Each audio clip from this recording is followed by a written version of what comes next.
Here are the best waiver wire pickups for Week 12. And it started off, pick up wide receiver Treylon Burks for the Tennessee Titans. He's a rookie, and he just had his breakout game. So if he's not owned in your league, he's owned in about 41% of leagues, then you need to go pick him up because he just set his season high in catches, his season high on yards, and he led the Titans in those categories. So he has the easy potential to be the wide receiver 1 for this team. Tannehill is more than capable, and they're going to be competitive till the end of the year. They're going to make the playoffs, most likely.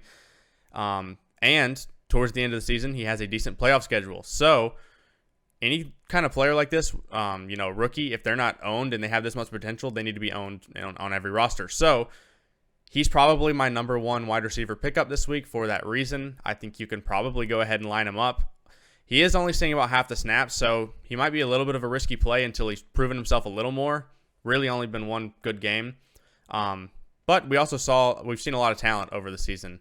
If he didn't get injured, he probably would have been already producing by now. And in those first 4-game stretch, he was, seeing a lot of targets per out run, something that you look at to see, if a player is separating, if a player is running good routes, and he was doing that. Although the fantasy numbers weren't there, we would expect that to come eventually.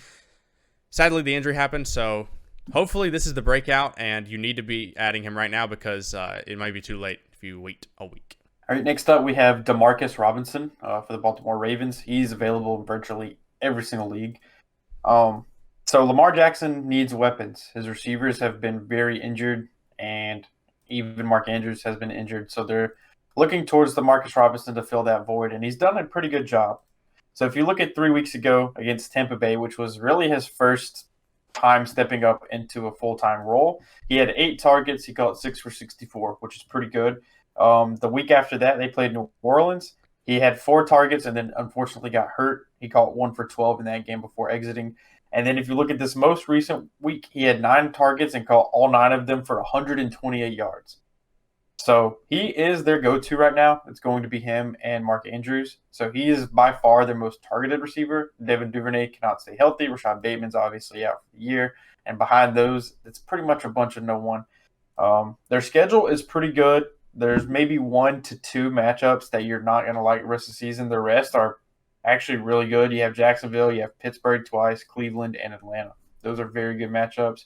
So he's not a flashy name, but he's getting the targets, and he's with a talented quarterback. So I'm picking him up. He is definitely a flex-worthy starter every single week in PPR. Yeah. He has that PPR value, and it just seems like Duvernay doesn't really have the same amount of volume that Demarcus Robinson should get. I think he's established himself after that game. All right, moving on. Jameson Williams needs to be picked up. He was activated, designated to return from IR, and he'll begin practicing this week, and that's really good news. Likely, he could have been stashed in your league. He's only available in about 60% of leagues. A lot of players might have had him on IR, but if your league doesn't have an IR or he was dropped for another player to go in there, then you can go pick him up because he's an early first-round rookie, and he's got a lot of potential. So if you have a room on your bench, he's not a player I'm starting immediately. He's a player I'm going to wait and see, but he's a really good high-upside stash. Yeah, next up is going to be Darius Slayton for the New York Giants. He's available in about 42% of leagues. And unfortunately, we saw Wandale Robinson tear his ACL Sunday after having his best game of his career.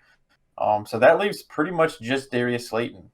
It's going to be him and Richie James as the number 1 and 2 wide receiver. Over the past 6 weeks, Darius Slayton's been very good. He's only had under 11 PPR points once. So he's had 13, 2, 14, 11, 22, and 13 PPR fantasy points, which isn't flashy, but he seems very consistent, and now he should be getting the number 1 targets. He does play Dallas this week, but honestly, I wouldn't expect Trayvon Diggs to shadow him because, he's not a flashy number 1 receiver that necessarily needs to be shadowed. And then he gets Washington, Philly, Washington, Minnesota, and Indianapolis, which isn't a terrible schedule. And the Giants are kind of starting to look like the Giants we all projected them to be. They're not doing as great the past 2 weeks, meaning they're having to throw the ball more, and they're not leaning on Saquon as much. So who knows? This could be the start of something for Darius Slayton if they continue to throw the ball a lot more. Yep, and another note is that Richie James is a lesser-owned Giants receiver, so Slayton's owned in 58% of leagues. Might not be available, but if you need another stash, they really need to throw the ball to somebody, so Richie James would be the only other option, and he's owned in virtually every single league, so he's a stash that you could just stash and see. Slayton is a player I'm willing to line up. I will say that although, yes, he won't be shadowed, the danger of starting a receiver that we've seen this last week against Dallas is that they can get to the quarterback and quick. So if they are able to really get that defensive line going, it is a bit of a risky start. But he's definitely somebody you can line up, Darius Slayton, this week. All right, moving on. We've got Greg Dortch. Now, Greg Dortch had a pretty good game. So we saw Rondale Moore go out with a groin injury. I'm not 100% sure his status or how serious the injury is, as we just finished Monday Night Football.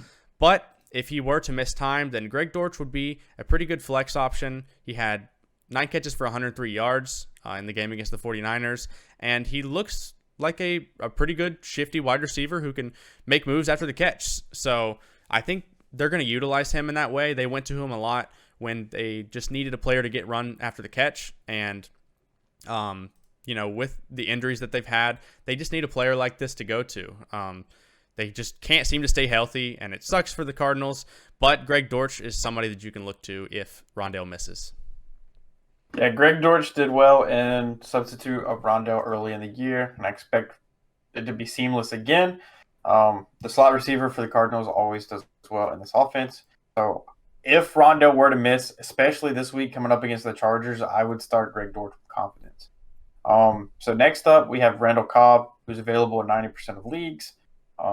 This isn't a high priority ad. This is more like if you just need a low floor, consistent PPR option.